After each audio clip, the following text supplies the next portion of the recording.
Tá tudo certinho lá para o pessoal. Caros, então, agradecer ao Werther, né, por essa presença aqui hoje, no meio de todas as atribuições dele nesse período, né, atribulado, né, como nosso diretor da escola, professor da casa. Então, uma breve apresentação para vocês, a gente já encaminhou a bio, mas acho que vale sempre a pena lembrar, porque eu acho que a formação, né, do Werther tem tudo a ver até com a fala dele hoje, o que a gente está discutindo aqui. Então, Werther é graduado em Arquitetura e Urbanismo pela UF e em Comunicação Social e Cinema pela UF também, né, Werther? Tem mestrado em Geografia pela UFRJ, doutorado em Geografia pela USP e pós-doutorado pela Universidade de Campinas. Então, é já uma formação bastante transdisciplinar, né, Werther? E, bom, é nosso professor titular hoje, trabalhou com alguns de vocês em TCC, né, e agora está podendo, né, nesse momento, dar essa contribuição para o pessoal que está em TCC nesse período, que eu espero que estejam aqui, ou se não vão poder ver esse vídeo depois, e para vocês que agora estão entrando nessa fase aí de produção do TCC. Então, Werther, então, obrigada aí por você estar aqui e te passo a palavra para se iniciar essa conversa aqui com a gente hoje. Gente, boa tarde. Agradeço aí o convite, né, feito pela Clarice e pelo Gustavo. Né? Eu já fui apresentado, né? Mas como o nosso tema aqui é ITCC e TCC, né, falar que eu fui aluno aí da arquitetura da UF, né, de 78 a 1984, e eu fiz na época não era nem TCC, nem TFG, né? Chamava estágio supervisionado, né? Era o trabalho final de graduação, e eu fiz um trabalho de projeto, né? Projeto de arquitetura, porque na época era o que se podia fazer. Né? Eu, na verdade, queria trabalhar com questão urbana, mas houve lá uma decisão do colegiado do curso de que nós deveríamos fazer projeto de arquitetura, e eu fiz. Né? Já provavelmente, né, num campo mais underground, porque eu fiz uma casa baseada na arquitetura vernacular. Né? Então, a estrutura era de madeira, as paredes eram de taipa. Isso foi detalhado até as últimas consequências. Né? Eram umas, sei lá, 40 a 50 pranchas desenhadas a nanquim, né, em A1. O meu orientador foi Glauco, né? Glauco Bienenstein, que se aposentou recentemente aí. Né? E eu fiz um outro trabalho final de graduação, né? E aí era trabalho final de graduação mesmo, né? Quando eu terminei o curso de cinema na UF em 1991, se eu não me engano, e o tema era paisagem do cinema novo brasileiro. Eu já estava transitando aí num dos meus conceitos favoritos, que é o conceito de paisagem. Eu também já tive a oportunidade de ministrar disciplinas que ajudam os alunos a pensar em seus projetos, né? Tanto de dissertação, né? Lá no mestrado de Ciência da Arte, eu fui professor da UF, fui professor lá durante 8 ou 9 anos, e também aqui no mestrado de Arquitetura e Urbanismo. Né? Eu estou no mestrado no programa de pós-graduação desde que ele começou em 2003. Né? E já tem uns 3 ou 4, acho que 5 turmas em que eu estou ministrando disciplina de seminário de tese 3, né? Que é o último seminário de tese, onde eles preparam aí, transformam o projeto de tese deles num texto para qualificação de doutorado. Né? Mas o tema hoje aqui, né, que foi proposto, é a questão da pesquisa, transdisciplinaridade e teoria. E eu vou começar, eu pretendo mostrar para vocês assim alguns poucos trabalhos de TFG e TCC que eu orientei, que são trabalhos teóricos. Né? Os mais antigos eu não encontrei. Né? Já tem algum tempo, né, que eu oriento trabalhos teóricos. Já houve polêmica, né, aqui no curso. Né? Uma época podia, depois não podia de novo, depois podia, e pode relativamente. Né? mas eu vou começar o percurso indo um pouco mais fundo nessa discussão. Né? Primeiro, a discussão da transdisciplinariedade, né? E depois a questão da teoria. Eu acho que essa questão da transdisciplinaridade é importante, né? Se não fundante aí para a arquitetura. Né? Então, assim, lembrando também, quando a gente está falando em arquitetura, né? Nós estamos falando de arquitetura, nós estamos falando de urbanismo. Não tem como separar uma coisa da outra, né? Porque, assim, a base de toda arquitetura é a mesma base de todo o urbanismo. Né? A base é um assentamento humano qualquer. Né? Então, assim, se eu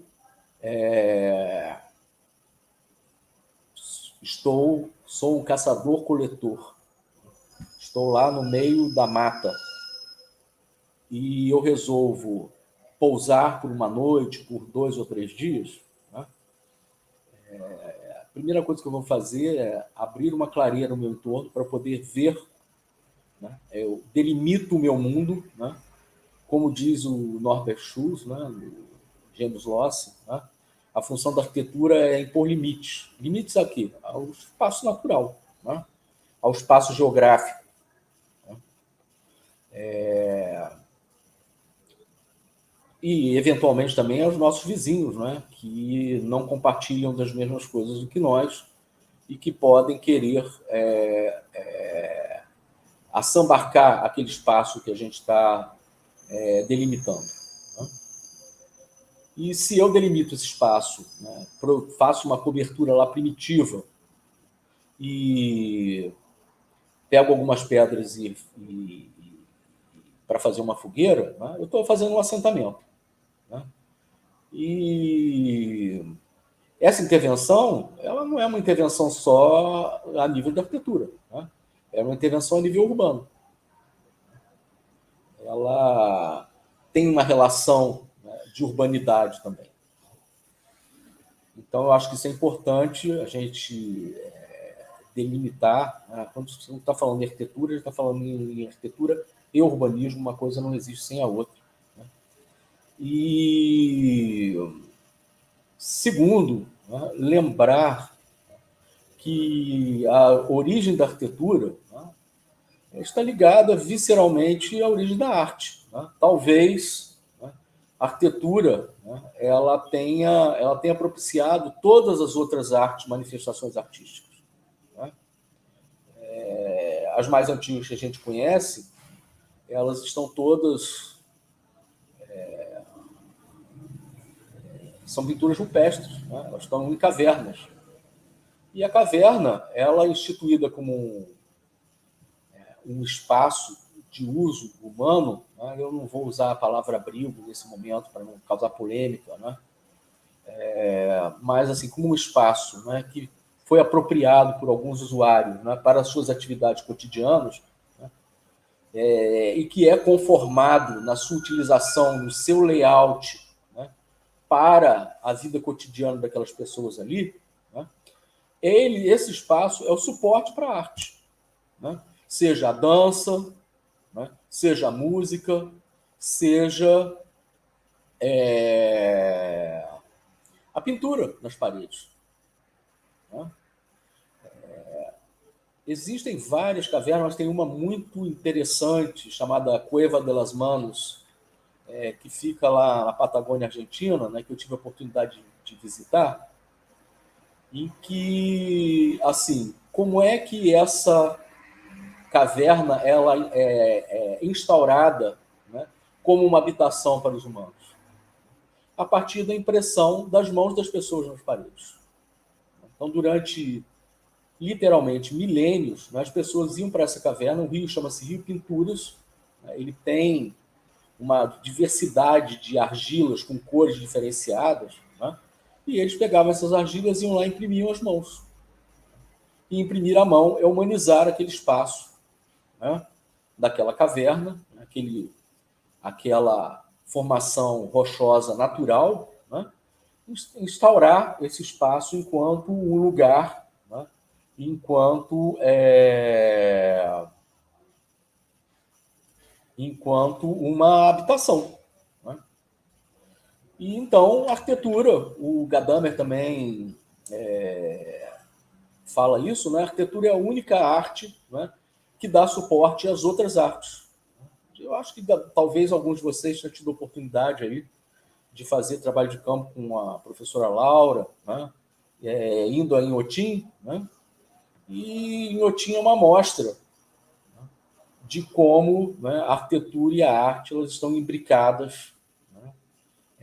E a arquitetura, na verdade, é a casa, né, das manifestações artísticas. Então, né, mas isso é uma coisa que eu acho que nós perdemos de vista, né? Nós hoje estamos muito mais voltados, né, para questões da tecnologia, né, seja aí na aplicação técnica dos materiais, etc., né, como na própria representação, né, da arquitetura, né, ou a apresentação do nosso projeto, e nós esquecemos que a arquitetura é arte. Né? Então, mas então se ela é arte, não é ciência? Não, ela é ciência também. Né? Porque, e eu falava isso lá para meus alunos no mestrado de Ciência da Arte, né? A arte está na vanguarda da ciência. Né? E ela permite a livre experimentação, né, de novas ideias, de novos insights, né, de novos materiais, que a ciência simplesmente não pensa, porque a ciência ela é muito mais pragmática na apresentação dos seus resultados, né? Enquanto que a arte faz uma prospecção da nossa existência. Né? E a arquitetura não é só, eu penso, né, para atender as nossas necessidades materiais. Né? Ela, na verdade, né, se ela atende só nossas atividades materiais, né, eu acho que não cumpre a função principal, né, que é de, assim, dar sentido, né, à nossa existência enquanto seres humanos, né, na cidade, né, nos assentamentos, na nossa casa. E um exemplo que eu dou, né, quando começaram a trabalhar uma manifestação artística de um brasileiro que foi apresentada na Europa ou nos Estados Unidos, eu não lembro, quando começaram a trabalhar com engenharia genética, né, esse artista, eu esqueci o nome dele, infelizmente, né, ele colocou em exposição um cachorro híbrido, né, geneticamente. Né? Então, foi introduzido um gene nesse cachorro que fazia com que ele brilhasse no escuro. Né? E isso foi apresentado como uma manifestação artística, mas, na verdade, né, era uma discussão que estava, primeiro, né, questionando artisticamente os destinos, os rumos que a ciência estava tomando, né, nessa questão da hibridização, né, que é um assunto ainda bastante atual. Né? E, ao mesmo tempo, aplicava técnicas científicas de vanguarda. Né? Então, e dentro nesse contexto das artes, né, a arquitetura também tem uma qualidade que outras artes plásticas exploram em menor grau, né, que é o de construção coletiva da obra de arte, como no cinema também. Né? O cinema é uma construção coletiva de obra de arte, e a arquitetura também. Né? E todos dois, né, tanto o cinema quanto a arquitetura, enquanto construção coletiva também, né, e enquanto expressão artística, eles também exigem, né, o máximo, né, das pesquisas científicas nas suas áreas de excelência. Né? E então, né, essa questão, né, nos leva a uma outra questão, que é a questão a qual a ciência deve ser confrontada o tempo todo, né? Que é, qual é a finalidade da arquitetura? Nós podemos dizer muitas coisas, né? Mas eu tenho certeza, né, que, dentre as muitas coisas que nós podemos dizer sobre a arquitetura, né, as diversas finalidades dela, né, principalmente, né, prover para os seres humanos, né, um habitat, né, diferenciado, né, um habitat que os proteja, né, das vicissitudes do espaço geográfico, né? Das forças da natureza, né? E também das forças humanas, né? Antagônicas a determinado modo de habitar, etc. Né? E pensando esse habitar, não enquanto uma questão individual, né? Mas enquanto uma questão coletiva, social. Né? Então, essa seria a finalidade da arquitetura.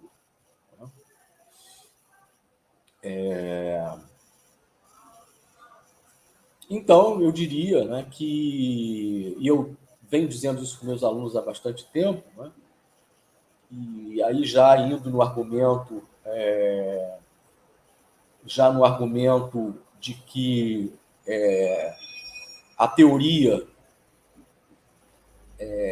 para um TCC e um ITCC, um trabalho teórico, ele é tão importante, né, e tão relevante quanto um trabalho de projeto, né, e daí a pouquinho eu vou entrar na questão da teoria, saindo aqui da questão da transdisciplinaridade. A finalidade da arquitetura não é fazer projeto.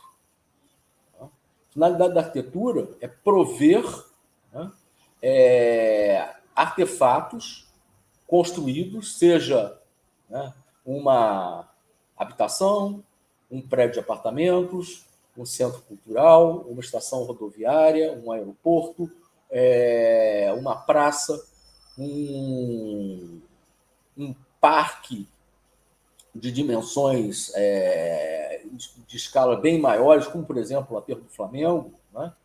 Todos esses artefatos, né, estão no âmbito da arquitetura. Né? Mas a arquitetura só se realiza enquanto arquitetura, né, e o urbanismo só se realiza enquanto urbanismo, na hora que o projeto deixa de ser projeto e passa a ser um artefato concreto, né, vivenciado e habitado pelas pessoas. Então, a finalidade da arquitetura não é... se eu sair perguntando para colegas profissionais e para os alunos de cursos, não só da arquitetura, né? Qual é a finalidade da arquitetura? Muitos vão me dizer, não, a finalidade do arquiteto é fazer projeto. Né? Eu discordo disso em gênero, número, grau. Né? Uma das finalidades é fazer projeto, mas o projeto só tem sentido no momento em que ele se torna um artefato, né, apropriado, né, pelas pessoas que vão ser os usuários daquele artefato. Nos últimos tempos também, não é? Quer dizer, já desde o Renascimento, nós também temos um outro problema. Né? Quando a arquitetura ela deixa de ser uma obra coletiva, né? Feita a partir de técnicas vernaculares, populares, né? Que incluem uma catedral gótica, por exemplo. Né? Então você tinha lá aquelas pessoas que sabiam como aparelhar a pedra, né? De uma maneira bastante sofisticada, a fazer o vidro, né, para que fosse colocado nos vitrais. Né? Mas, na verdade, aquilo lá é uma obra coletiva. Tudo bem que tem um mestre maçom, né, um pedreiro, um mestre de obras, que ao mesmo tempo tem o projeto na cabeça, né, e dirige aquele grupo de pessoas que está ali fazendo, né, construindo colocando aquele projeto, né, na sua forma de artefato arquitetônico, né? Mas as pessoas sabiam, né, exatamente como manipular aquele material. Né? Então, é uma construção, em princípio, vernacular. Né? E do Renascimento para cá, né, cada vez mais a arquitetura foi se tornando uma questão para especialistas. No primeiro momento, ainda no âmbito, né, esse especialista era considerado, estava no âmbito das artes, né, e já no classicismo, no final do século XIX, no século XX, né, ele vai passando cada vez mais para o âmbito da técnica, né, até nós chegarmos ao modernismo, né, com aquela ideia de que a forma segue a função, né, a casa deve ser uma máquina de morar, a cidade ela deve ser hierarquizada, né, para ser utilizada segundo os usos, né, que a moderna tecnologia provém, né, e esses usos são pensados de maneira separada, né, e diversas técnicas vão ser aplicadas, né, para resolver esses problemas, né, funcionais da arquitetura. Mas com isso nós temos um problema também. O problema é que nesse momento, né, que começa lá no Renascimento e culmina, no meu ponto de vista, aí no modernismo, né, nós vamos estar descolados das técnicas. Né? Nós aprendemos, né, como é feito cimento, no que o concreto é aplicado, etc., etc., né? Mas nós, em princípio, projetamos como isso vai ser feito. Nós não vivenciamos aquela construção, né? Manuseando argamassa, participando da elaboração da construção. Né? Isso, em princípio, não é a função do arquiteto. Ou seja, essa arquitetura ela deixa de ser uma arquitetura popular, vernacular, feita pelas pessoas e para as pessoas, e passa a ser uma arquitetura que vamos dizer assim, a sua execução, né, ela não é mais normalmente acompanhada pelo arquiteto, né, nas suas minúcias. Ela é acompanhada segundo as especificações técnicas lá de um determinado projeto. Né.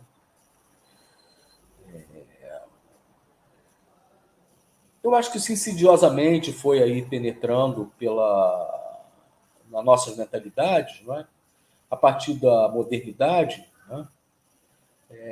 Porque o projeto da modernidade desde o Renascimento é um projeto de você construir um mundo diferente do mundo real em que as pessoas estão assentadas. Né? Então, e a arquitetura e o urbanismo participam disso desde o início. Né? Quer dizer, quando Thomas More lá escreve a Utopia em 1515, né? Ele pensa numa cidade ideal, com construções ideais, né? Que são metacritérios, né? Eles são utópicos, não são para serem aplicados na prática. Né? Eles são um determinado modelo. Né? E a arquitetura vai se descolando cada vez mais, no meu ponto de vista, né? Dos problemas da vida cotidiana das pessoas, para se voltar para problemas de como a vida das pessoas deveria ser e como a arquitetura deveria delimitar, demarcar, disciplinar a vida dessas pessoas. Né? Tanto dentro de casa, né, quanto na rua, quanto na cidade. Né? Isso vai acabar transbordando no que eu acabei de falar, no funcionalismo. Né? Então, tem um lugar específico para você caminhar. Né? Você não deve caminhar fora daquele lugar. Né? Tem uma área específica em que você vai fazer as suas refeições, outra área específica em que você vai trabalhar, outra área específica em que você vai descansar, né? Ou uma área específica que você vai dormir. E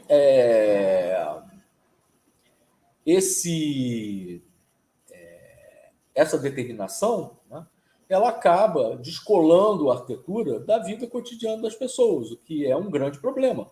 Né? Porque nós resolvemos problemas técnicos bastante complicados, né?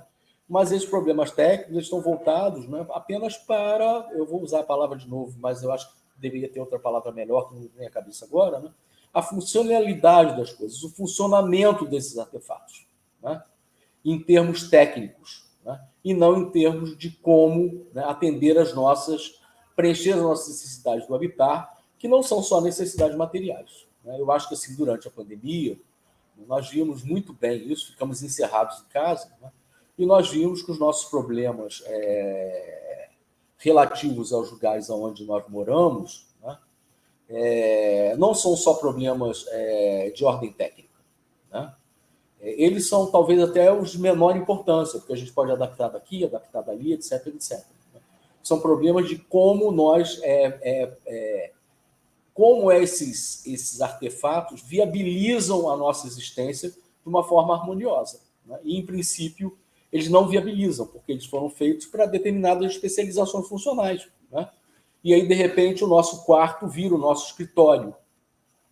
né? E ele não foi preparado para isso, porque a função do nosso quarto é simplesmente ele trabalhar o dia inteiro, chegar lá e se jogar na cama e dormir, né?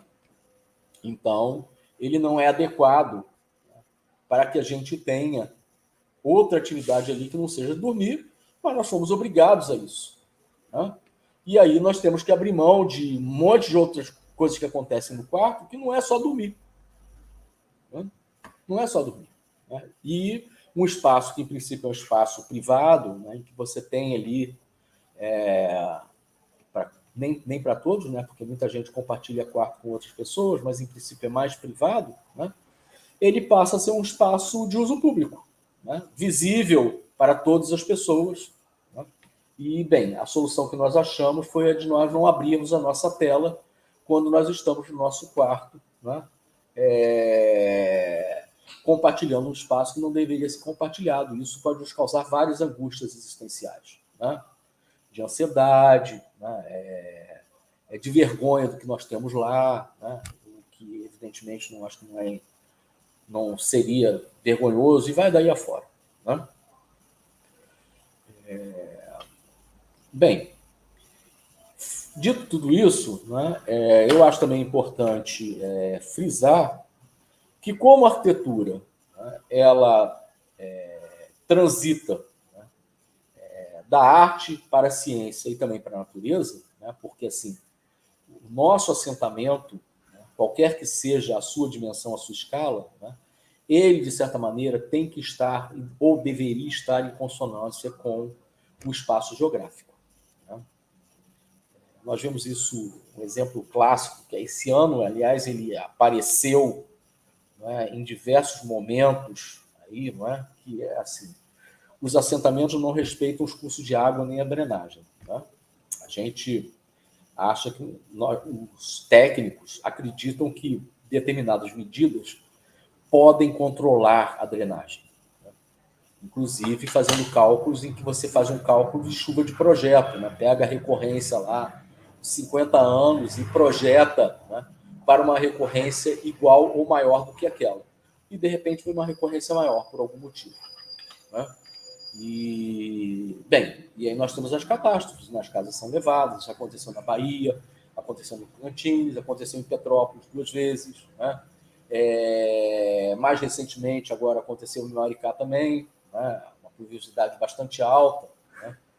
Numa cidade que foi toda feita numa área que é uma área de brejo, né? De regulação do sistema lagunar, que tem quase 40 quilômetros quadrados, hoje, né, tem quase 40 quilômetros quadrados, aí é onde, evidentemente, as edificações podiam ser construídas da maneira como foram construídas, né?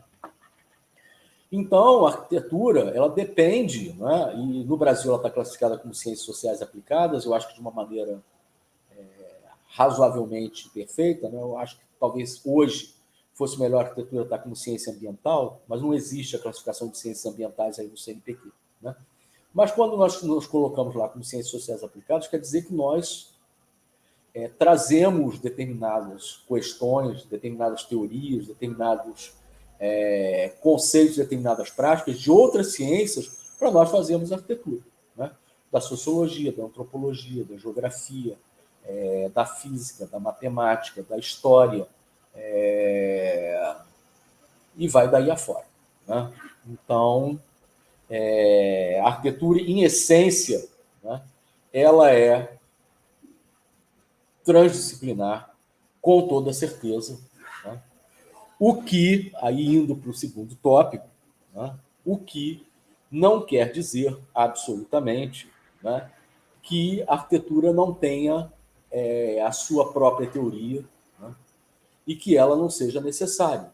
Ou seja, né, que a finalidade da arquitetura é o projeto e a teoria seria uma coisa subsidiária.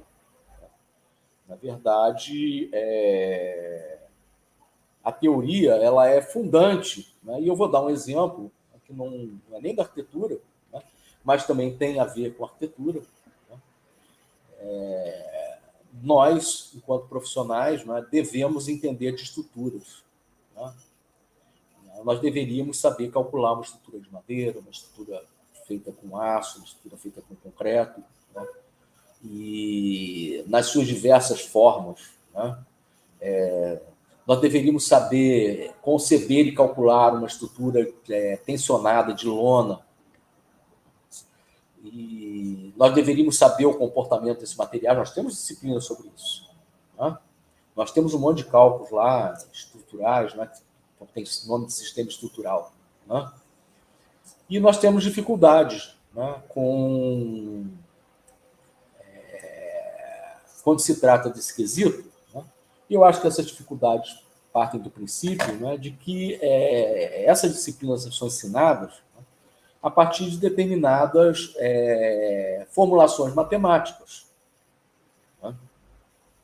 Mas eu não sei se algum professor falou para vocês, né, todo o conhecimento e a formulação matemática que envolve o cálculo de sistemas estruturais, seja qual for, né, ele parte do conhecimento empírico daquele material.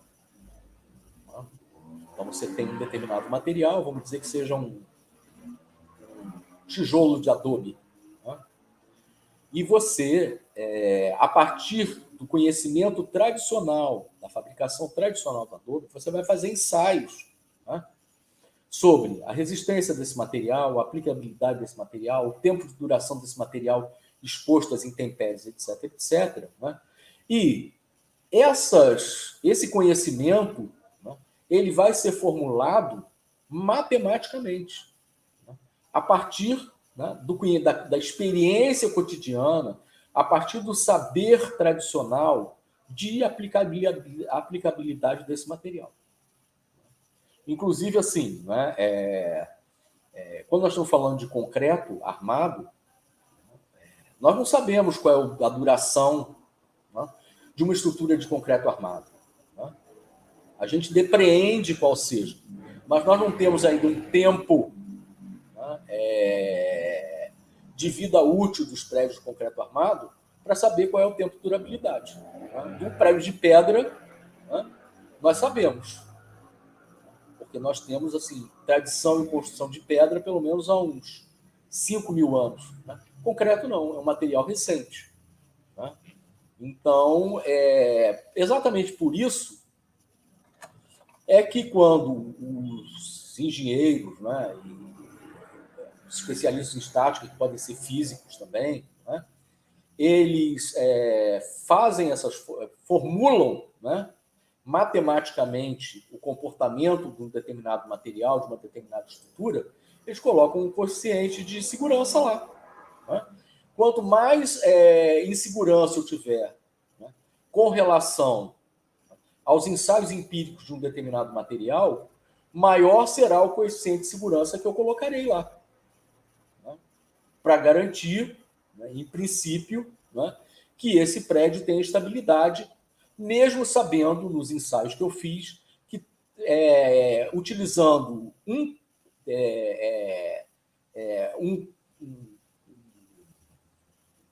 uma quantidade menor de material, né, utilizando a técnica de uma maneira mais assim enxuta, né, você talvez não tivesse problema, mas você não tem certeza, né?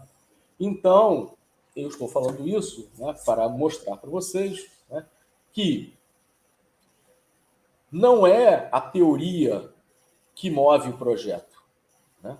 Na verdade, né, é a formulação, o fazer da arquitetura, né, e a sua integralização a partir da construção do artefato que vão gerar a teoria.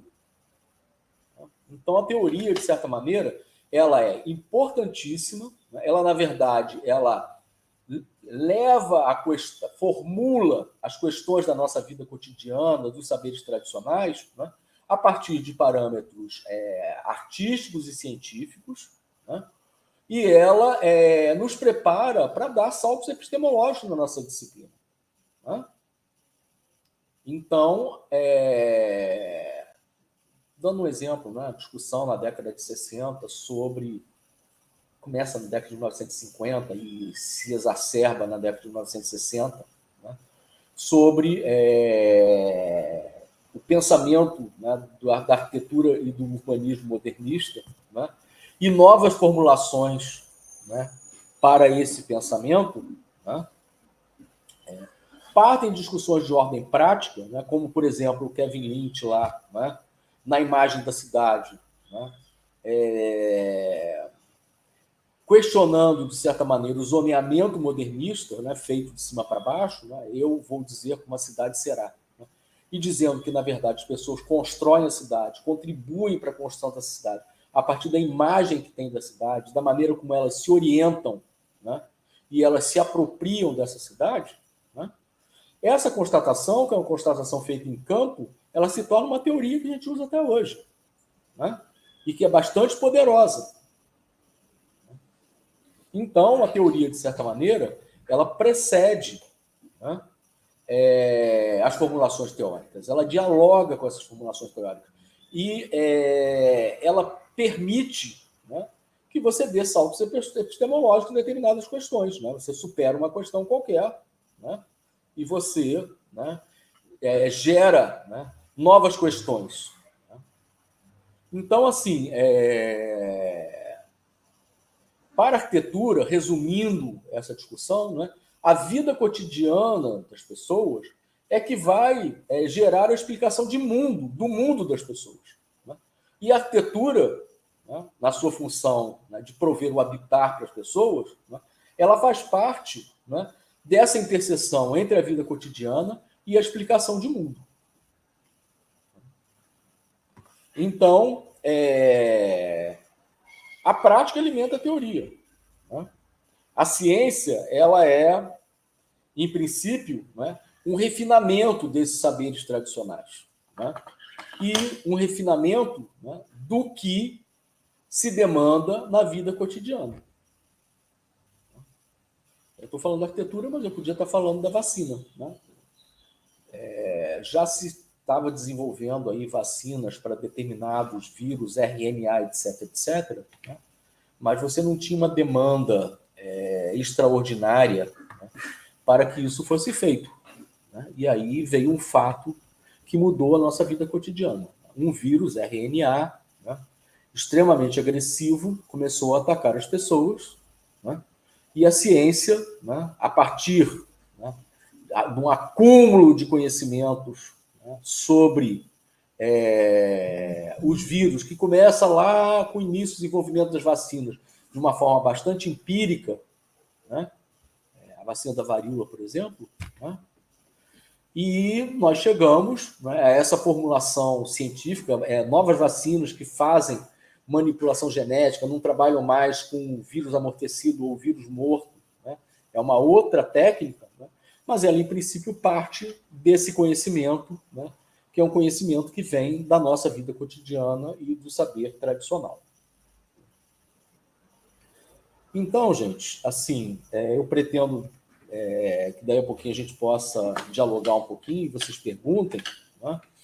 Eu acho que esse percurso mostra, né, que, assim, a elaboração de trabalhos teóricos como trabalho final de graduação é extremamente importante, é uma contribuição importantíssima para a arquitetura, até porque, né, essas formulações teóricas é que movimentam a arquitetura para um lado e para o outro.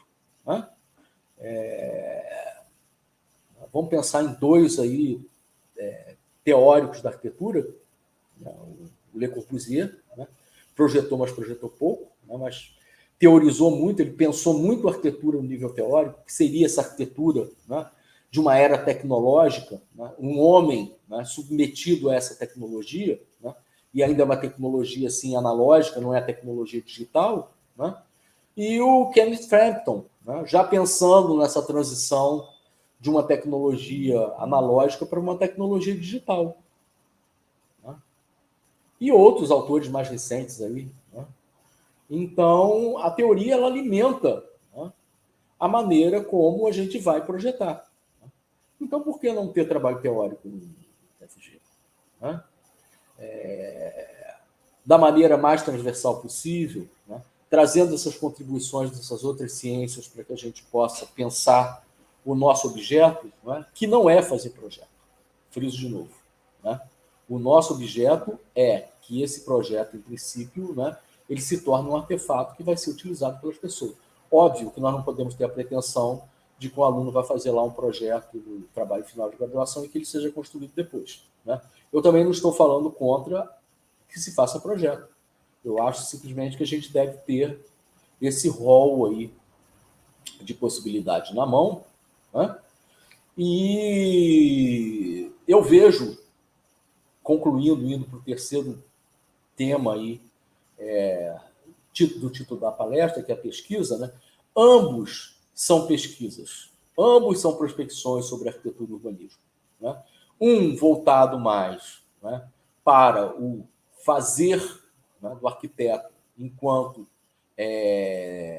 desígnio, enquanto projeto, né, e o outro, né, enquanto o fazer do arquiteto, né, a nível da reflexão, né, da sua disciplina e da contribuição teórica que pode ser dada para a disciplina. Dessa maneira, eu entendo, né, que o trabalho teórico está no mesmo nível do trabalho de projeto em si, seja qual for a escala, né, e também de interseções, não é? Que nós temos muito e aí as pessoas não sabem exatamente como vão classificar, né?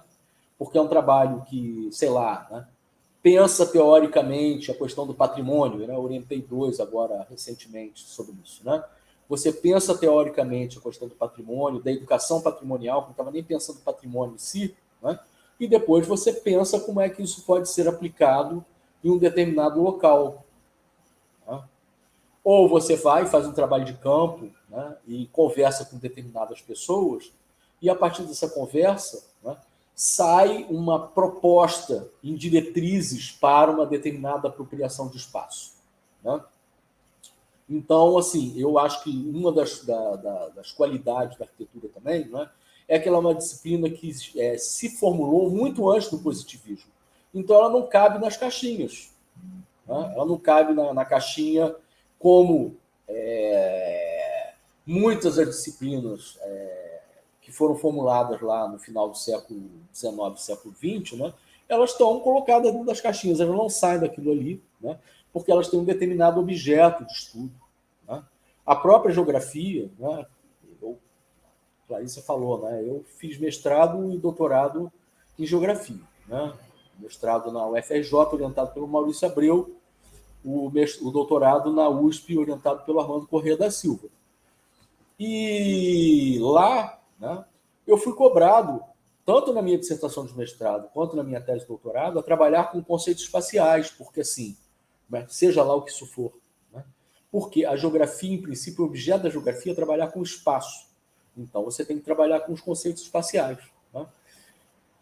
Como a arquitetura é ciência social aplicada, em princípio o que nós devemos fazer é aplicar a ciência, né, no nosso campo.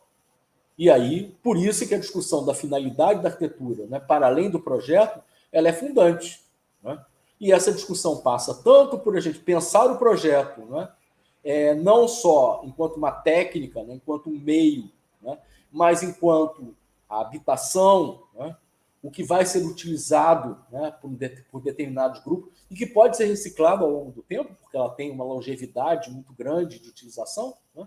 Eu estou aqui no casarão, né, que não foi feito para ser sede da Escola de Arquitetura e Urbanismo da UF, né? Ele já foi outras coisas, né? Ele foi sede da empresa telegráfica, ele foi escola e depois ele passou a ser, né, da Escola de Arquitetura e Urbanismo e foi se adaptando, né?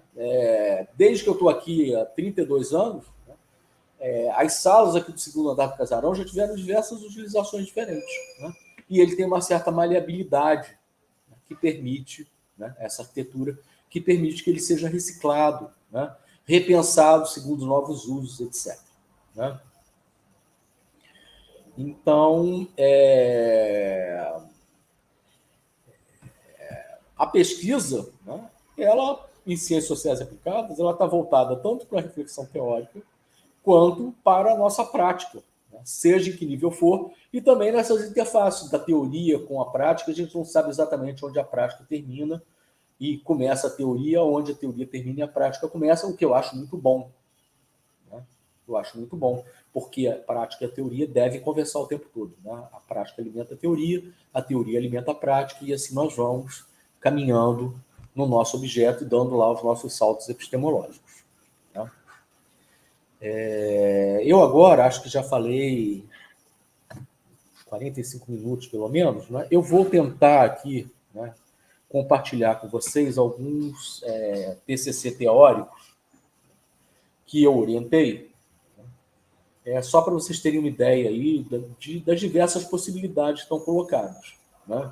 Eu vou pegar, assim, em princípio, 3, talvez eu encontre mais um, assim, que seja um exemplar, que tem pegadas bastante diferenciadas.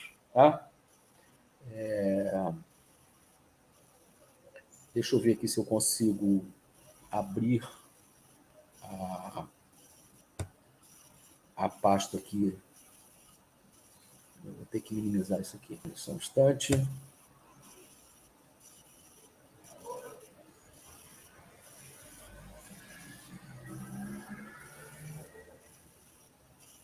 Eu estou abrindo aqui. Espero que dê certo.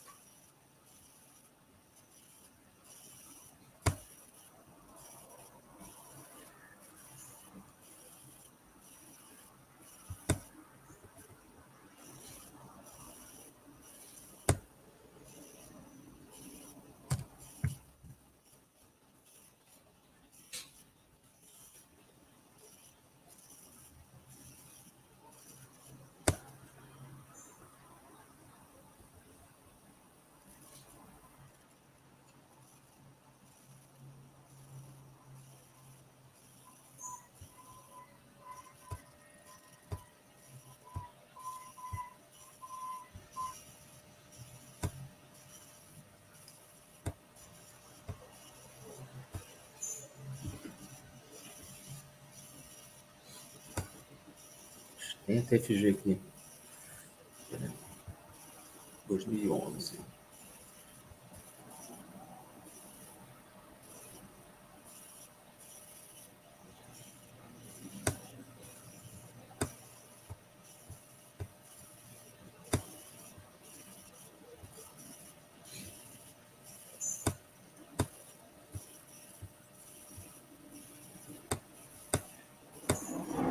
Achei.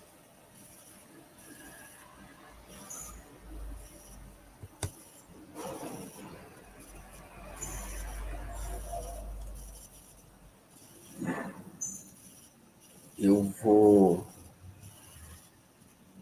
Deixa eu ver se eu consigo compartilhar aqui a tela.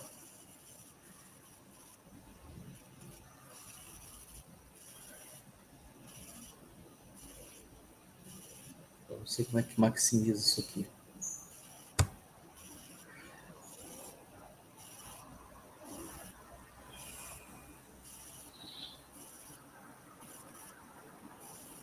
Oi, estou tentando colocar aqui.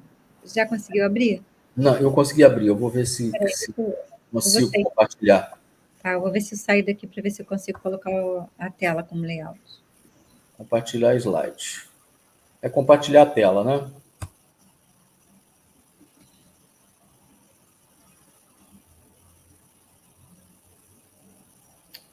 Vamos ver se vai funcionar.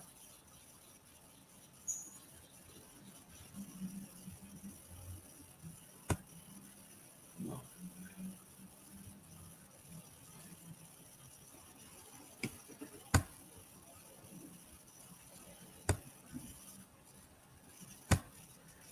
Vocês estão vendo?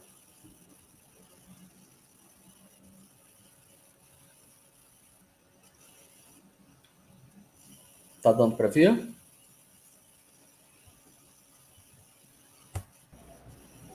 Tá sim, Verta. Estou conseguindo ver aqui. Então esse aí é o TFG da Laís Alviano Valente, né?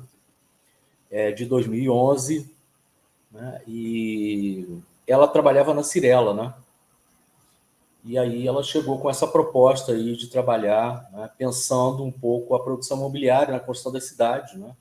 Especificamente o caso do Rio de Janeiro, a partir da experiência dela na Cirela, né? Isso também é uma coisa interessante, né? Porque, assim, praticamente todos os... Gente, eu já orientei mais de 90 TFG aqui na UF, né? Da arquitetura, né? E, assim, eu acho que praticamente todos partiram de demandas existenciais das pessoas, né? Então, você tem lá uma coisa que te incomoda, que, aliás, às vezes é o móvel que levou você a fazer arquitetura, né? Eu moro lá num bairro em que a qualidade urbanística é péssima, né? E eu quero mudar essa realidade, né? E aí eu resolvo fazer arquitetura e no trabalho final de graduação eu persisto no que eu queria lá no início e eu vou fazer lá uma proposta para aquele local, né? Então, é a partir da vivência cotidiana, normalmente, que surgem os nossos problemas. E ela, assim, nesse trabalho que ela fazia na Cirela, ela tinha uma visão bem crítica, né, do papel dessa construtora aí na produção imobiliária da construção das cidades, né? Então, eu não vou mostrar o trabalho todo, né, mas eu vou mostrar aqui o sumário para vocês, né? Foi feito no formato de caderno, porque nessa época você não podia fazer no formato A4, né? Então, vocês estão vendo lá que ela, né, ela coloca uma introdução, ela discute as formas de incorporação, ela apresenta o fluxo da incorporação imobiliária, ela apresenta um memorial de incorporação, ela apresenta a NB 140, né, que é o que divide as áreas comuns e as áreas privativas em prédios de apartamentos e também agora em condomínios horizontais, né? Ela mostra o estudo de viabilidade, a importância do marketing, né? Como o marketing influencia o produto arquitetônico, né? O trabalho envolvido aí na elaboração do projeto, a discussão sobre o custo da terra e a mais-valia, né? A contribuição fiscal, a contribuição para a economia, a incorporação imobiliária versus a cidade, é versus a cidade mesmo, né? Porque normalmente o que o incorporador quer, né, os cidadãos não querem, né? Só que a incorporação acaba tendo um lobby fortíssimo e ela acaba fazendo o que ela quer na cidade, né? E finalmente a conclusão, né? Eu acho que isso foi uma contribuição bastante interessante, né? Pena que a Laís ela não continua depois para o mestrado e doutorado, né? Mas eu acho que é uma discussão que está por fazer. Poucas pessoas fazem esse tipo de discussão, né? Principalmente, assim, porque normalmente a gente olha essa discussão da produção imobiliária, né, a partir do agente público, né, ou a partir de uma visão mais genérica, né, desses agentes na produção imobiliária, né?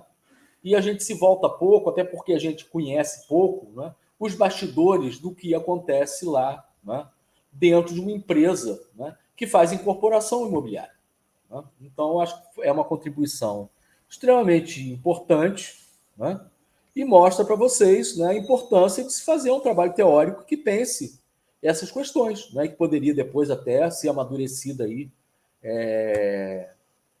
num trabalho de mestrado, de doutorado, né? Em suma, né, eu acho que esse é um trabalho, é uma contribuição importante, né? E vou agora para um outro trabalho, né? Vou fechar esse aqui, vou procurar o outro lá, tem que sair da tela. Eu não sei como é que eu faço isso. Peraí.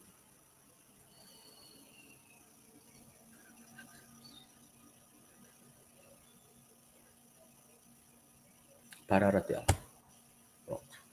E eu vou então entrar em outro aqui, pedindo um pouquinho de paciência para vocês, né?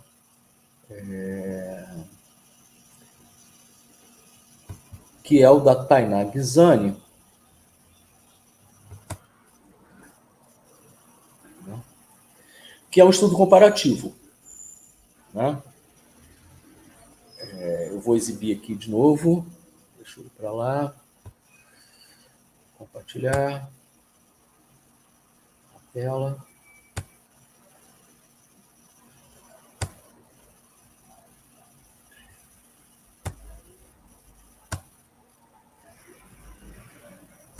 De novo, pergunto se vocês estão vendo, né? É um trabalho da Tainá Ghinzani, né? Esse já é mais recente, de 2018, intitulado Subúrbios Brasileiros Norte-Americanos, Reflexões decorrentes da experiência de intercâmbio. A Tainá, ela foi fazer intercâmbio nos Estados Unidos, mais especificamente em Buffalo, e nessa ocasião eu de vez em quando ministrava uma optativa chamada Estudos Comparativos de Cidades Norte-Americanos e Brasileiros. E eu, inclusive, a convidei, né, eu queria que, assim, a ideia é que diversos alunos tivessem feito intercâmbio de Ciências de Fronteira, né, nos Estados Unidos, viessem falar um pouquinho da sua experiência na disciplina, né, de estudos comparativos de cidades norte-americanas e brasileiras. Né. No fim, acho que vieram 2. A Tainá foi um deles, né, uma delas. Né, e depois ela me procurou, falando, eu queria fazer um trabalho de final de graduação comparando Buffalo com algum lugar aqui no Brasil. No fim das contas, ela fez o estudo comparativo de Buffalo com Niterói. As dimensões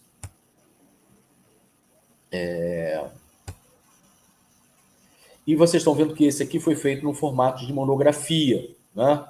Então, ele foi feito em A4, está lá, né, o título. Né? Eu vou ter que diminuir a tela para vocês verem melhor.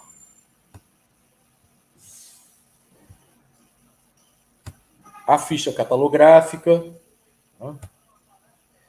Os agradecimentos, eu não sei se tem um sumário aqui. Resumo, eu acho que depois do resumo tem sumário.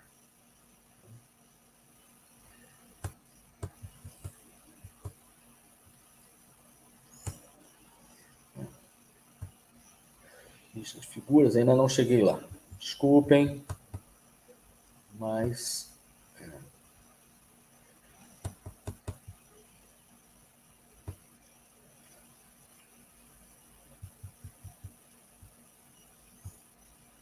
Está aqui o sumário. Né? Eu vou aumentar um pouco, e aí eu passo primeiro a parte de cima e depois a parte de baixo, para vocês verem o conteúdo. Né?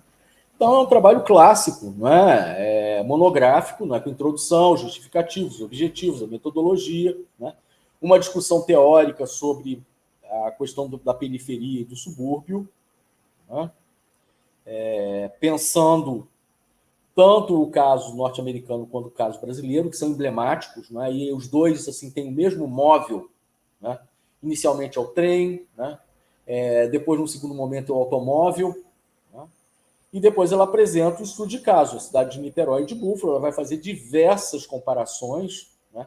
Vai fazer o histórico da cidade, caracterizar, né? E vai fazer diversas comparações, né? E depois pensar, né, no espaço vivido dessa cidade, né? Comparando o modo de vida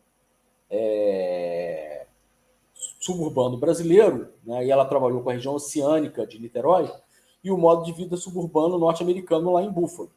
Né? Esse trabalho, eu acho que é um trabalho assim, daria já uma monografia, uma dissertação de mestrado. Né? O trabalho que vocês viram aí chegou a 80 páginas. Né? Eu acho que esse número de páginas não é fundamental, né? Você pode fazer um excelente trabalho com 20 páginas, né?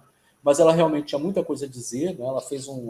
Ela comparou dados estatísticos de 2 cidades, nós fizemos correlações entre esses dados estatísticos. Né?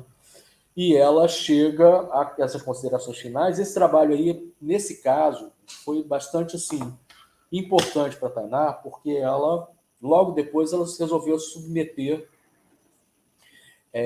a solicitação para fazer mestrado nos Estados Unidos em 3 universidades. Uma delas era de Buffalo, né? Era na Penn State, Pennsylvania State University também, e mais uma outra que eu não me recordo. Né? E ela foi aceita em Buffalo. Né? Ela foi fazer o mestrado lá, em princípio com um projeto que era ampliar, né, esse trabalho de final de graduação que ela fez. Né? E eu acho esse trabalho é uma contribuição bastante interessante, né? Pena que ele não foi publicado, né? Uma contribuição bastante interessante em termos de estudos comparativos, né? Entre 2 casos que parecem ser muito diferenciados, né? Mas onde nós encontramos diversas confluências, né? Principalmente em relação, né, à densidade populacional, à fragmentação, como está lá no 4º capítulo, né? e a questão da centralidade versus a mobilidade, né? Então, é uma contribuição também importante, um trabalho teórico, assim, é um estudo monográfico clássico, né? O de estudo comparativo. Para não cansar vocês, eu vou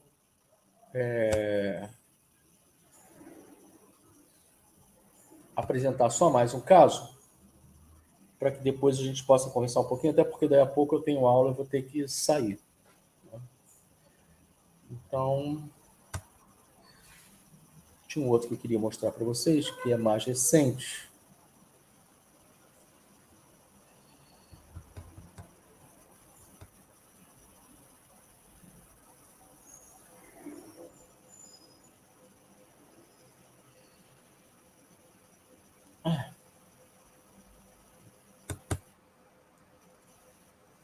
Esse aqui foi badaladérrimo, não é? Eu vou colocar aqui para compartilhar para vocês.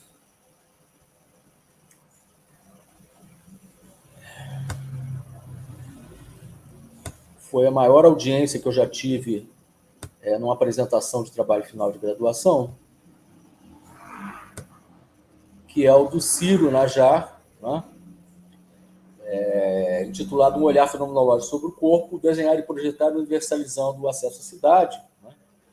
O Ciro trabalhava lá no Sensibiliza da UF, né? E ele fez um trabalho que não é só teórico-conceitual, porque no final ele faz uma proposta, né, de você pensar a corporeidade das pessoas que têm corporeidade. Aliás, todos os corpos são diferentes na gente, mas alguns são bem mais diferentes do que outros, né? Principalmente as pessoas que têm dificuldade de locomoção, né? De acesso à cidade porque não tem a visão, né? Ou porque não tem audição. Em suma, diversas dificuldades, né? E ele foi pensar isso teoricamente para fazer, no final, delinear uma diretriz, né? Diferenciada, né? Para esse tempo, pensado a partir da corporeidade, né? Ou seja, né? O que eu acho assim, bem fundante também. Né? Então, está lá também no mesmo formato, né? De monografia. Né? Eu vou chegar aqui no sumário, que está aqui. Né? Então, ele vai falar lá a introdução, né? A base dele é fenomenológica mesmo, né? E aí ele vai colocar assim, as inquietações dele, né? A questão do pertencimento à cidade, que é fundante, né? As barreiras, né, interpessoais e as arquitetônicas, porque talvez o maior problema para a apropriação das pessoas, né, nas suas diferentes corporeidades da cidade não seja nem o problema arquitetônico, seja mais o problema das barreiras interpessoais mesmo. Né? Vai discutir o corpo e depois ele vai para questões mais técnicas, né, de tecnologias assistivas. Né? E no fim, lá na página 61, ele vai falar sobre uma proposta, uma diretriz, que é de você prover ilhas acessíveis em termos de corporeidade. Né? Eu vou só me remeter lá só para vocês terem uma ideia, né? Quer dizer, é um trabalho assim bem ilustrado, né? Eu não sei. E deixa eu ver se eu consigo chegar. Eu acho que é mais ou menos por aqui. Não sei, eu não vou encontrar porque página 67 é mais para baixo. 65, estou chegando lá. Desculpe, tá, gente? Mas, sim. Aqui. Isso. Aqui ele vai falar sobre essa ideia, né, das ilhas acessíveis, né? Ou seja, você teria locais na cidade, né, em que você propiciaria, né, acessibilidade, em princípio, universal, né, para as pessoas, e ele vai fazer essa discussão aí, né, que eu acho bastante interessante. Né? Eu teria muitos outros aí para mostrar para vocês, mas eu acho que já deu, né? Já teve bastante tempo. Né? teria mais talvez uns 10 aqui, trabalhos teóricos mais recentes para mostrar para vocês, né? Mas eu agora vou abrir aí para vocês poderem perguntar, a gente poder dialogar um pouquinho, né? Até porque daí a pouco eu tenho que sair, tá? Werther, deixa eu te agradecer, né? Acho que foi muito... Faz a gente pensar, né? Refaz a gente... Às vezes é importante a gente ir lá nos fundamentos, como você foi, né? Lá no...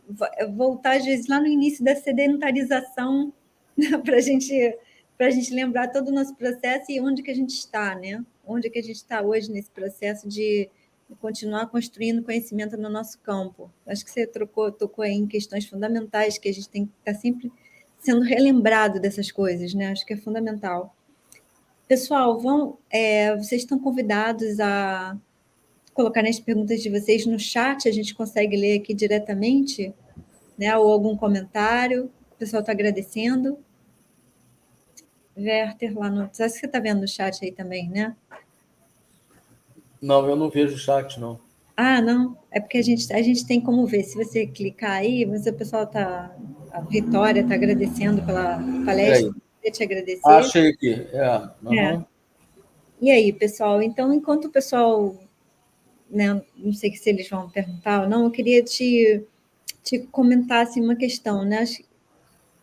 Acho que um critério muito interessante, assim, eu sempre tenho um critério um pouco íntimo, assim, na verdade, para saber, né, quando um projeto é bom e quando um texto é importante, pelo menos para mim. Né? E o projeto, eu sempre sinto que alguma coisa aconteceu ali quando você quer que aquele lugar exista, sabe? Você vê aquele projeto, você fala, eu quero que esse lugar aconteça de verdade, né? Que se transforme num artefato, como você falou, né? Aí eu vejo que o projeto tocou em alguma corda ali importante. E quando a gente vê um texto, né, que você ouve, né, vê um sumário, ou falar um texto, você fala, eu quero ler isso, né? Eu preciso ler isso, aí você vê que o trabalho, né? Então, acho que esses 3 trabalhos que você traz, né, a gente fica querendo conhecer, né? Querendo ler, querendo saber mais sobre eles, né? Fiquei curiosa aí tanto sobre o trabalho sobre a especulação imobiliária, quanto esse estudo comparativo aí de Niterói com os Estados Unidos, e o trabalho do Ciro, né? O Ciro queridíssimo, né? E aí, no trabalho do Ciro, eu queria chamar a atenção para uma questão que eu fico falando um pouco para os alunos, né? Que nós temos, eu sempre falo, o texto é fundamental, né? A construção do texto. Eu sempre lembro a questão do Lúcio Costa, né, que venceu o concurso de Brasília, né, com uma descrição do que ele queria para essa cidade e um croquis, né? E aí, mas eu falo, eu acho que é fundamental a gente que né, treinado durante esses 5 anos também na questão gráfica e nessa, vamos dizer assim, essa transmissão de conhecimento pela imagem, eu sempre tento estimular muito o pessoal que está trabalhando nas análises monográficas e tal, que tragam um pouco a questão da imagem. É claro que isso não é uma obrigatoriedade, eu sempre falo, é uma sugestão. E aí o Ciro, eu ficava sempre pensando, gente, o Ciro é um dos maiores desenhistas que eu já conheci, né? Ele era impressionante. E aí foi interessante, porque ele fez um trabalho teórico, monográfico, e conseguiu trazer o desenho dele. E é aquela coisa, a gente sempre, né, tem esse poder do desenho, né? Que inclusive ajuda, ele pode funcionar como uma ajuda, né? Para passar aquele conhecimento, né? Eu fico sempre pensando, né? Se falou muito nesses últimos anos, né? Entendeu ou quer que eu desenhe, né? Aquela frase constante das redes sociais, né? E eu fico pensando, nós temos a possibilidade no nosso campo, né? De fazer as duas coisas. Nós podemos fazer umas ir na complexidade do tema e fazer uma análise teórica e, né, rigorosa e aprofundada, e a gente tem a capacidade de produzir imagens síntese que podem ajudar, ou mapeamentos, ou vídeos, enfim, usar linguagens que ajudem a gente a transmitir aquelas ideias de uma maneira também impactante, vamos dizer. Então, eu sempre fico chamando um pouco a atenção para isso. Eu não sei o que você acha, assim, embora também foi bom você mostrar trabalhos que são monografias puras, para a gente também não ter nenhuma dificuldade com elas, né? Que eu acho que a gente tem que também não ter esse preconceito dentro do nosso campo. né? A gente pode, por que a gente não pode produzir textos puros, né? Então, eu queria que você falasse um pouquinho. Bem, deixa eu começar sobre essa questão da monografia, né? Eu falei naquela conversa que nós tivemos no início do período, né? Naquela mesa que eu fui convidado para falar sobre ITCC e TCC, não é? Eu acho, assim, hoje não dá para a gente, no curso de arquitetura e urbanismo da UF, recusar que as pessoas façam uma monografia, né? Pela razão que eu coloquei lá, né? Nós hoje não, os alunos daqui eles não recebem mais, eu acho que desde o... Nós relutamos bastante, inclusive naquele dia a Sônia mandou depois um WhatsApp para mim, Sônia Ferraz, não é? Mas mudou, porque nós brigamos um bocado para que já tinha uma imposição de que o diploma fosse emitido com o título de bacharel em arquitetura e urbanismo, e nós aqui na UF resistimos bravamente, e os diplomas continuaram sendo emitidos com o arquiteto urbanista sem o bacharel, né? Mas o fato é que, de um tempo para cá, eu não sei exatamente quando, né? Foi depois da época que ela foi coordenadora, não sei se foi no período da Laura, esse negócio acabou sendo empurrado goela abaixo de todo mundo, né? E hoje a gente forma bacharel em arquitetura e urbanismo. Então, assim, em princípio, né, nós só deveríamos ter monografia. Né? Se a gente fosse ser rigoroso, né, nós só deveríamos ter monografia. Né? Então, o contrário que seria a exceção e não a regra. Né? Eu não estou defendendo que as pessoas façam monografia, não, tá, gente? Eu acho que vocês devem aproveitar, né, exatamente que a arquitetura não cabe nas caixinhas para a gente fazer o que a gente quiser. Né? Fazer trabalhos de interface teórico e prático, trabalhos práticos. Eu acho, inclusive, eu vi um trabalho de TCC de uma aluna, que eu esqueci o nome, ela foi minha aluna em mais de uma disciplina, né? Que era uma performance no final. Né? E eu acho que também vale. Eu acho que vale fazer filme, entendeu? Eu acho que vale fazer um monte de coisas. Né? Até porque a Clarice falou essa questão da imagem, né? A imagem para nós, eu não mostrei para vocês, mas essa monografia, elas têm um monte de imagens. Né? É óbvio que o de urbano, né, nós trabalhamos com mapas, né, muito mais do que mostrar a cidade ali, mas também tem fotografias da cidade, né, quando você vai falar da vivência cotidiana, né, alguns desenhos. O Ciro, apesar de ser um trabalho conceitual, né, ele pensou os conceitos no desenho também. Então, vocês viram lá que cada capítulo daqueles tinha um desenho. Aquele desenho é uma síntese do que está sendo discutido no capítulo. Né? Então, você tem uma discussão intertextual ali, entre a imagem e o texto. Não é só um texto. Né? Um outro que eu queria ter apresentado aqui, mas não ia dar tempo, foi um que eu orientei há pouco tempo. Né? Eu herdei essa orientando, era da Laura. A Laura teve problemas, em TCC ainda. E eu adotei a aluna já no final, a Maíra, né? No final do período de TCC, e ela queria fazer um projeto, só que ela desistiu. Eu ainda tentei convencer, não, vamos para o projeto mesmo, que era uma discussão sobre, a partir do movimento manicomial, antimanicomial do Basaglia. Né? E ela tinha começado a levantar, né, como determinados conceitos de loucura se refletiam na planta, desde a Grécia Antiga. Né? E ela fez isso. Né? Ela fez um trabalho teórico que ela discutia o que era loucura e ela mostrava onde que a loucura estava contida, em termos de arquitetura. Né? Eu já tinha orientado um trabalho antes, né, da Letícia, eu não consigo lembrar o sobrenome dela agora, em que ela discutia os modelos didático-pedagógicos de ensino médio desde o final do Império e como é que esses modelos se refletiam. Óbvio que tem toda uma discussão política, uma discussão de determinados paradigmas científicos, né, que se refletem lá nas diretrizes pedagógicas, né, e que se refletiram nas plantas dos colégios. E ela também fez isso. Do liceu, da escola normal do século XIX até o Brizolão. Né? Um trabalho assim, que eu achei extremamente interessante. Né? Então, nós temos essas possibilidades. Isso são contribuições concretas para a nossa disciplina. Né? Eu procurei, quando eu estava orientando esse último trabalho aí da Maíra, eu procurei alguma coisa que fizesse o mesmo tipo de reflexão, né? E não procurei só em português, eu procurei em inglês, eu procurei em francês, né? Até em italiano eu procurei, né? Porque o Basaglia, em princípio, é italiano, e eu não achei. Né? Eu não achei. Bem, tudo bem, ela tomou outro caminho, né? Já estava trabalhando numa empresa lá, acompanhando obra, não sei o quê, mas a contribuição ficou, né? E assim, se você falar, eu gostaria de conhecer, eu acho, e assim, agora falando até como diretor, eu tenho a pretensão de que a gente consiga, na página aí da Escola de Arquitetura, a gente coloque esse link para esses trabalhos serem consultados por todo mundo. Eu acho que isso é um trabalho que a gente tem que fazer, né? Vamos esperar passar o início de período, não sei o quê. É uma coisa coletiva também, não pode ser só a direção ou uma comissão, eu acho que tem que ser um trabalho coletivo, mas a gente tem que colocar esse negócio na rua, né? Para a gente ganhar visibilidade, né?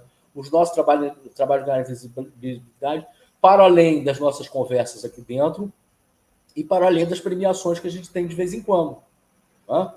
Porque nossa produção é muito boa. Né?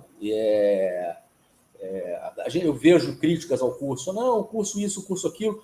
Me parece que essas críticas, a maioria delas, são infundadas, porque quando vocês chegam lá no final, né, essa discussão da síntese, por exemplo, vocês chegam no final, vocês acham o caminho de vocês. Entendeu? Lógico, tem pessoas que têm mais dificuldades, etc. Isso é natural. Né? Mas vocês acham os caminhos de vocês, acham que vocês são muito assertivos, são muito proativos, entendeu? E estão antenados com as coisas que estão acontecendo e antenados com a vida cotidiana de vocês também e com o que vocês pensam para o futuro de vocês. Né? E eu acho que é isso importante, isso que tem que se refletir lá no trabalho, não importa se ele é teórico, se ele é de projeto, o que ele seja. Né? Eu acho que isso é o que dá qualidade aqui para o nosso curso. Né? E também uma preocupação sempre que foi grande aqui, sempre foi grande, né? De a gente dar o retorno social nesse trabalho final de graduação. Né? Mesmo sabendo, não vai ser construído nunca, não tem problema. Né? Se não for construído, pelo menos que seja visto pelas pessoas. O meu não está muito bom. Azar, entendeu? Pode não estar muito bom, mas ele deve ser visto também. Né? Não é só o excelente. Né? Até porque o que eu acho excelente, o outro pode não achar. E vice-versa. Né? Então, tirou 6 na banca. Né? Talvez se a banca fosse outra, em outro lugar, né? Eu tive já essa experiência 2 ou 3 vezes. Né? Os alunos fizeram um trabalho que eu achava que era excelente, convidei a banca errada, né? E a banca não achou o trabalho tão excelente assim. Né? Por quê? Porque a visão teórica, a visão de projeto que a banca tinha não era exatamente o que o aluno tinha, nem a que eu orientei. Né? Então, essas coisas acontecem também, né? E, de qualquer maneira, eu acho que a gente tem uma produção muito boa, né? E ela deve ser vista. Eu vi aqui que tem a Tainá... ela colocou uma pergunta. Ciência ambiental. Né? Por que ciência ambiental, Tainá? Porque eu acho assim, a ciência ambiental, de certa maneira, né, ela supera a discussão de ciência ambiental, ela supera essa discussão do positivismo, né? Em que as ciências estão separadas lá. Porque a ideia da ciência ambiental é que você pense as questões de uma maneira... Essa palavra é uma palavra que eu acho que está meio desgastada, né? Mas você pense de uma maneira holística, ou seja, você pense sempre de uma forma transdisciplinar. Né? Você não pense só a partir da sua disciplina. Né? E hoje... Né? Quando a gente está pensando aí nas mudanças climáticas, a gente pensa, nós estamos vendo, né, o impacto do homem, né, sobre a nossa casa, né, Gaia, né, e sobre os outros seres que compartilham a Terra com a gente, né? Quer dizer, a Terra não é só nossa, né? A Terra de todos os seres compartilham conosco, né? E a arquitetura, ela essencialmente ela é uma ciência ambiental. Né? O que nós decidimos fazer na cidade, nos projetos, nas mais diferentes escalas que a gente intervém, né? Intervém diretamente no meio ambiente, impactam no meio ambiente. Né? Então, a arquitetura é uma ciência ambiental. Eu acho que se ela for pensada como uma ciência ambiental, nós faríamos uma arquitetura muito mais antenada com as nossas necessidades atuais, que são, né, de repensar, né, as nossas relações humanas, né, e sociais, né, em prol da nossa sobrevivência no planeta Terra, né, da nossa. né? E das outras espécies também, né? Então, basicamente é isso, né? E eu acho que eu vou ter que ir embora daí a pouquinho. Se alguém tiver mais alguma pergunta, acho que ainda dá tempo. Se não, a gente pode encerrar. Você está sem som, Clarissa? Tá bom, um clássico. Então, estou te falando que se surgir mais alguma pergunta, eu te encaminho, que eu sei que você está com hora. Queria te agradecer muito, acho que foi muito importante aí, né, a gente continuar, né, aí amadurecendo essas discussões que já estão, né, que já são antigas, mas aproveitar que a escola tem esse papel pioneiro em trazer essa questão, né, do trabalho monográfico e tal, e você ainda trouxe novas informações, hoje eu nem sabia essa questão do bacharelado, acho que é importante a gente, né, tá discutindo isso na escola, até para que não que todos pensemos igual, mas que a gente que tenha vamos dizer assim, um entendimento mais ampliado dessas questões na escola, acho fundamental, né? E para os alunos mesmo, para eles se sentirem confiantes, todos eles, nas escolhas que eles fizeram, né? E trilharem esse caminho aí de terminar o TCC justamente, né, imbuídos, né, de fazer um bom trabalho e sabendo que a escola apoia eles na decisão deles, seja de projeto ou não, né? Uhum. Então tá, Verta, super obrigada. Gente, obrigado a vocês, tá? E qualquer coisa estou por aqui, né? Tá A escola ótimo. é nossa. Maravilha, obrigada, Verta. Boa tarde. Tchau. Tchau.